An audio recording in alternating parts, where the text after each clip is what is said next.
विषय है violent एक्सपेक्सियल death. Violent एक्सपेक्सियल death को पढ़ने के पहले हमें मोड्स ऑफ डेथ या मृत्यु के प्रकार मालूम होना चाहिए। जो मोड्स ऑफ डेथ हैं वो 3 प्रकार के हैं। Failure of function of brain, जिसे कोमा कहते हैं, आयुर्वेद में संन्यास कहते हैं। Failure of function of heart, जिसे मूर्छा कहते हैं, सिनकोप कहते हैं। और failure of function of lungs, जिसे एक्सफेक्सियल डेथ या श्वासा अवरोध हो जाने से होने वाली मृत्यु। इसके पश्चात एस्फेक्सियल डेथ जानने के पहले एक्सफेक्सिया की क्या परिभाषा है। Asphyxia is defined as the mode of death in which death is due to failure of function of lungs. श्वासावरोध मृत्यु का वह प्रकार है जिसमें लंग्स अपना कार्य करना बंद कर देते हैं। एक्सफेक्सिया के पहले हाइपोक्सिया की कंडीशन आएगी। तो हाइपोक्सिया क्या होता है? जब ऑक्सीजन की सप्लाई ब्लड में और टिश्यूज़ में जो उसका नॉर्मल लेवल है, नॉर्मल वर्किंग लेवल है, नॉर्मल वर्किंग लेवल के लिए जितनी ऑक्सीजन की आवश्यकता होती है वो भी उपलब्ध नहीं हो पाती है, तो हाइपोक्सिया की कंडीशन आ जाती है। इसके बाद आता है pathogenesis of asphyxia. What is pathogenesis? Pathogenesis is the origin and development of disease. जब एस्फेक्सिया होता है बॉडी में क्या क्या चेंजेस आते हैं या क्या साइन एंड सिम्टम्स हमें मिलते हैं। एस्फेक्सिया जब होता है तो सबसे पहले हाइपोक्सिया की कंडीशन आती है। हाइपोक्सिया मीन्स ऑक्सीजन का लेवल जो नॉर्मल रिस्पिरेशन के लिए आवश्यक होता है उससे भी कम हो जाना। जब हाइपोक्सिया होता है तो कार्बन डाइऑक्साइड, इसका मतलब ऑक्सीजन का लेवल कम हो रहा है और कार्बन डाइऑक्साइड का लेवल बढ़ रहा है, ठीक है। तो कार्बन डाइऑक्साइड का लेवल बढ़ जाता है। कार्बन डाइऑक्साइड का लेवल बॉडी में बढ़ जाने से कैपिलरी का डायलेशन हो जाता है और कैपिलरीज़ का डायलेशन के साथ साथ जो टोन ऑफ ब्लड वेसल्स होते हैं, कैपिलरी डायलेट होती हैं और टोन ऑफ ब्लड वेसल्स कम हो जाता है, डिक्रीज़ हो जाता है, जिसकी वजह से स्टैग्नेशन ऑफ ब्लड मिलता है। ब्लड रुक जाता है, रुकने लगता है। नॉर्मल जो सर्कुलेशन होता है वैसा ना होकर के ब्लड रुकने लगता है, स्टैग्नेशन होने लगता है और स्टैग्नेशन होने की वजह से साइनोसिस की कंडीशन आ जाती है। साइनोसिस क्या है? बुलियस डिस्कलरेशन ऑफ बॉडी। साइनोसिस के साथ साथ कंजेशन ऑफ विसरा मिलता है। कंजेशन ऑफ विसरा मतलब हाइपरीमिया ऑफ विसरा, यानी कि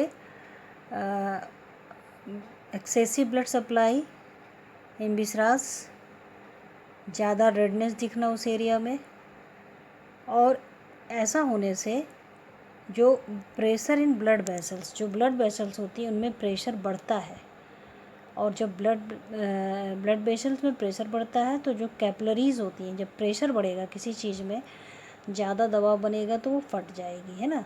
तो जब ब्लड वेसल्स पे प्रेशर पड़ता है तो कैपिलरी रप्चर हो जाती हैं और कैपिलरी के रप्चर होने से टार्डियो स्पॉट मिलता है जो एस्फेक्सियल डेथ का, और ये सब प्लूरल एंड सब पेरिकार्डियल होता है और टिश्यूज़ में और विसराज में ऑब्जर्व किया जा सकता है। इसके कार्बन डाइऑक्साइड का लेवल बढ़ जाने से साइनोसिस, कंजेशन ऑफ विसरा के साथ साथ वेनस रिटर्न भी डिक्रीज़ हो जाता है। साथ ही साथ कार्बन डाइऑक्साइड का लेवल बढ़ जाने से क्या होता है? कैपिलरी परमिएबिलिटी बढ़ जाती है। परमिएबिलिटी क्या होता है? The capacity of a blood vessel wall to allow for flow of small molecular like drug, nutrients, water, ions और इवन होल सेल्स। ये सारे जो होते हैं वो ब्लड वेसल्स की वॉल से फ्लो करने लगते हैं, जिसकी वजह से क्या होता है? एक्सीडेशन ऑफ फ्लूइड हो जाता है, फ्लूइड का बाहर की तरफ स्राव होने लगता है। और जब एक्सीडेशन ऑफ फ्लूइड होता है तो क्या हो जाता है, froth at nose and mouth, जितनी भी एक्सपेक्सियल डेथ होती हैं उनमें नाक से और मुंह से झाग निकलता हुआ दिखता है। पल्मोनरी एडिमा मिलता है। पल्मोनरी एडिमा क्यों मिलता है, वही फ्लूइड का एक्सीडेशन ज़्यादा हो रहा है तो लंग्स में एक्सेस एक्यूमुलेशन ऑफ फ्लूइड मिलेगा। सेरिब्रल एडिमा मिलता है। सेरिब्रल एडिमा में भी excess accumulation of fluid in the intercellular और extracellular space of ब्रेन के इंट्रासेलुलर स्पेस में और एक्स्ट्रासेलुलर स्पेस में एक्सेस फ्लूइड मिलता है। ठीक है, तो जितनी भी एक्सपेक्सियल डेथ होती है इनमें ये चीज़ मिलती है।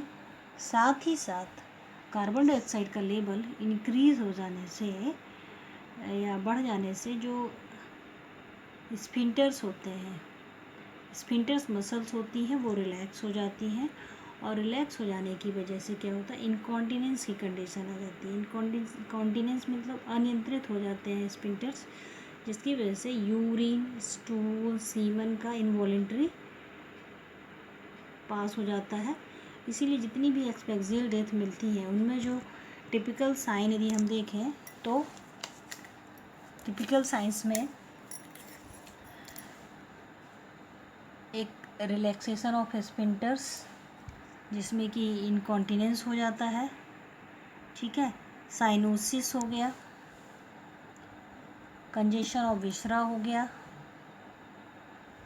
टार्डियो स्पॉट हो गया, हाइपोक्सिया तो रहेगा ही रहेगा, साथ ही साथ froth at nose and mouth, pulmonary oedema, cerebral oedema, free fluid.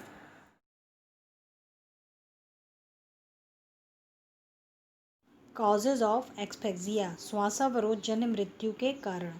Mechanical obstruction to airway, यांत्रिक कारणों से श्वसन पथ का अवरोध हो जाना। यह बाह्य हो सकता है और आंतरिक हो सकता है। एक्सटर्नल जैसे हैंगिंग हो गया, गले का दब जाए जैसे हैंगिंग। स्ट्रैंगुलेशन, जिसमें गर्दन को किसी वस्तु से अचानक दबा दिया जाए, संकीर्णित कर दिया जाए। थ्रोटलिंग, गला दबा दिया जाए। Compression of nose and mouth, जिसे स्मूदरिंग कहते हैं, वायु पथों को ढक दें। कंप्रेशन ऑफ चेस्ट, जैसे क्रस एक्सपेक्सिया है, ट्रॉमेटिक एक्सपेक्सिया है, ये एक्सीडेंटल इंजरीज़ में मिलेगा। आंतरिक कारण जैसे कि ड्राउनिंग हो गया, एयर की जगह वाटर एंट्री हो जाए एयरवे में। Gagging, obstruction at oropharynx, gagging, choking और ऑब्स्ट्रक्शन ऑफ रिस्पिरेटरी पैसेज, जैसे कोई फॉरेन बॉडी का एंट्री हो जाए। ठीक है, इरेस्पायरेबल गैसेस जैसे carbon dioxide, carbon monoxide, war gases, sewer gases, hydrogen sulphide, इनकी वजह से एक्सपेक्सिया हो सकता है। Being entrapped in close space, किसी बंद स्थान में रख दिया जाए, जैसे बॉक्स हो गया, रेफ्रिजरेटर हो गया, गहरा कुआं हो गया।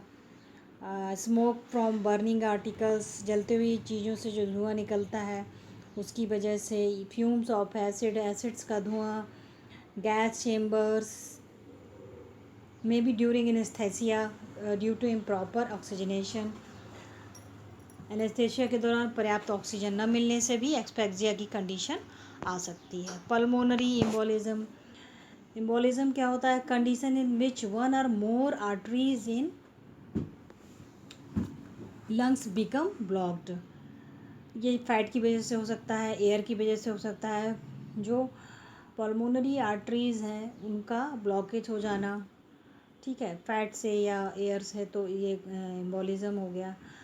Collapse of lungs due to penetrating injuries causing pneumothorax, यदि पेनेट्रेटिंग इंजरी है तो उसमें एयर की एंट्री हो सकती है।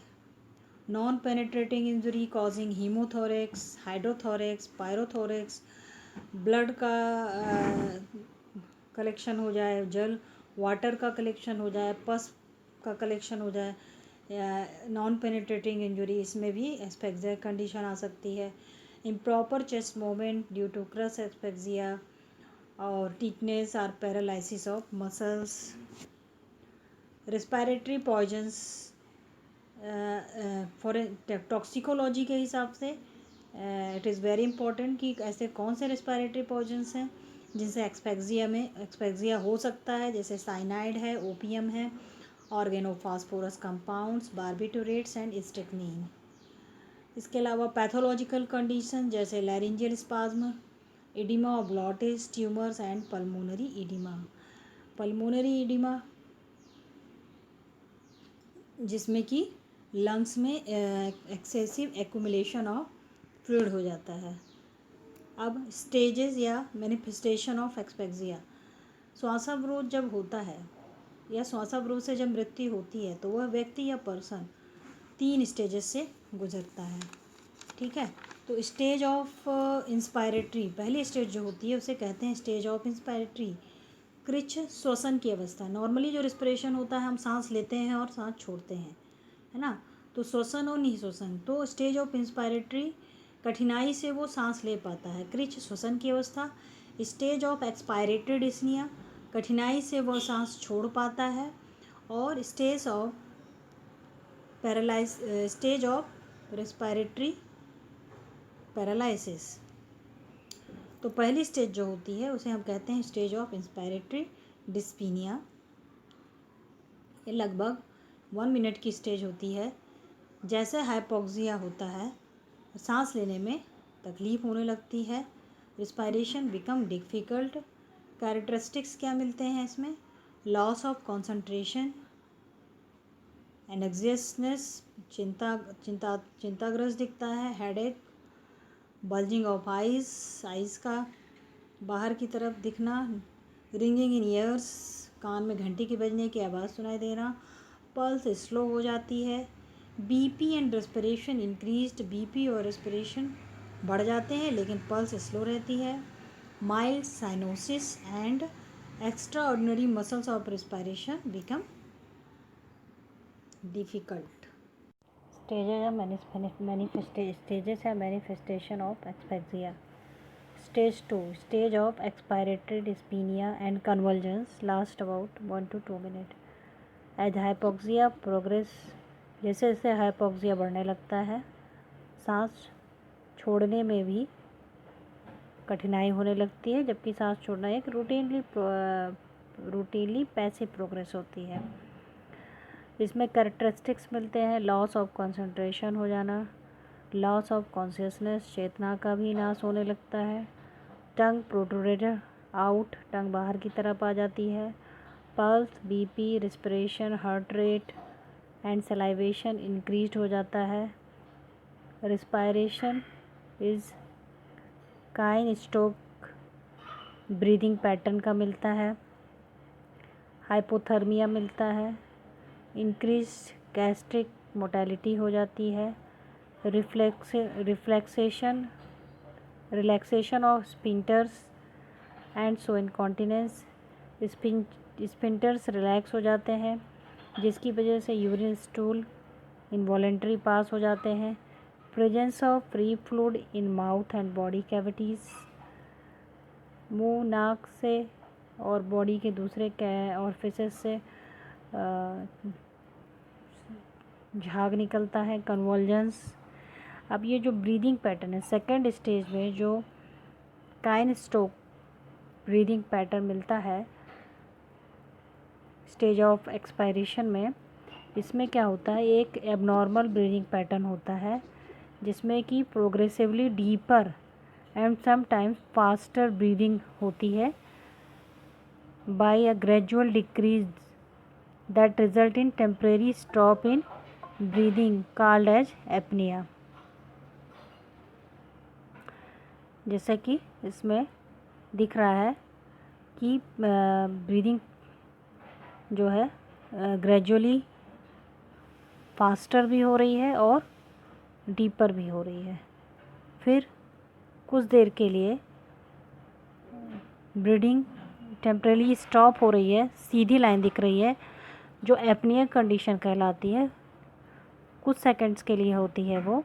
उसके बाद फिर ब्रीदिंग ग्रेजुअली इंक्रीज होने लगती है, डीपर होती है और फिर स्लो होने लगता है, फिर कुछ सेकंड के लिए एब्सेंट हो जाता है।